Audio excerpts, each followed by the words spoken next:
Hi, everyone. It is good to see you. Welcome to KREM 2 News at Noon. I'm Laura Papetti, and we begin by talking about weather here locally. We're going to get a check on the temperatures as we head over to meteorologist Thomas Patrick. Thomas, beautiful so far today. Yeah, absolutely beautiful weather here in the inland northwest. Beautiful blue skies and warm temperatures. Of course, giving me a chance to focus on what's happening on the other side of the country as well. And we're going to get to that Hurricane Milton coverage in just a minute here. But for your local forecast, your current temperatures mostly in the 60s and already 70 degrees out of Pullman in what is going to be a stunning and beautiful blue sky day. Even yesterday, we got up to 71 degrees in Spokane, and I do believe we are going to top that. Absolutely no cloud cover, zero clouds across the entirety of the inland northwest. And there's the expected high temperatures, not just mid 70s, but I see Lewiston getting a good chance to hit 80 degrees on this October day. So a little bit of some leftover summer warmth. But this is still not just a one-day feature. It's not just today nor tomorrow, but we look at mid-October, which goes into next week, and we are still trending way above average. So coming up in my full forecast, I'll give you an idea of how many days I'm still forecasting in the 70s. But now we're going to turn to Hurricane Milton coverage and the latest there. Laura? That's right, Thomas. Right now, we are tracking a dangerous hurricane that is heading towards, again, Florida. Hurricane Milton strengthened to a Category 5 storm this morning with sustained winds of 160 miles an hour. Just brutal. The storm could reach Florida's Gulf Coast on Wednesday, and people in the Tampa Bay area are preparing as best as they can. You can see that here. That means filling sandbags and clearing out trash and other debris that could go flying in the hurricane. CBS News has more from St. Petersburg, Florida. We're in the Shore Acres neighborhood here in St. Petersburg, Florida, where cleanup is still underway. Hurricane Helene delivered the highest storm surge on record.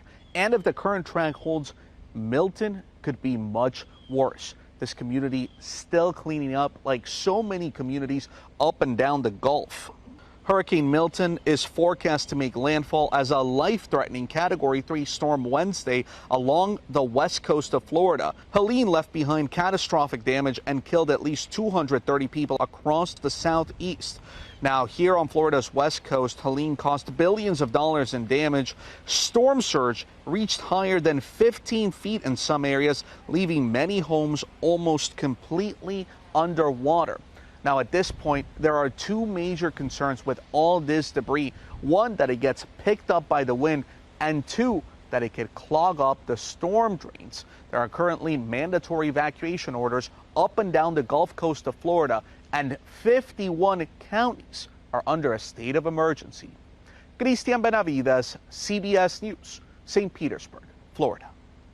That is an incredible look there to see that it was West Florida, the Gulf Coast of Florida, that's still recovering from Hurricane Helene less than 2 weeks ago, and they are immediately under the gun for Hurricane Milton. In fact, this is going to be a direct hit on Florida's Gulf Coast. So here's the latest satellite view. Hurricane Milton has intensified from a Category 1 to Category 5 in less than 18 hours, making it the second fastest intensifying hurricane in Gulf of Mexico history. So as of right now, it is still labeled as not just a Category 5, but maximum wind speeds of 175 miles per hour clears that by quite a bar. One of the strongest hurricanes that we've ever forecasted was back in 2005. That was Hurricane Wilma at the end of that historic season. That had wind gusts over 185 miles per hour, and this is in the same territory. So that is how serious Hurricane Milton is right now as it continues to still intensify, and Hurricane Hunter planes actually continue to zigzag across it. Here's where the path is going to go. Again, straight aimed at Florida. In fact, the center of the path goes right through Tampa Bay. Anywhere that's to the south, the right end of the hurricane's path tends to get the most catastrophic damage. So that's areas from Tampa to Fort Myers. Some areas still recovering from Hurricane Ian 2 years ago.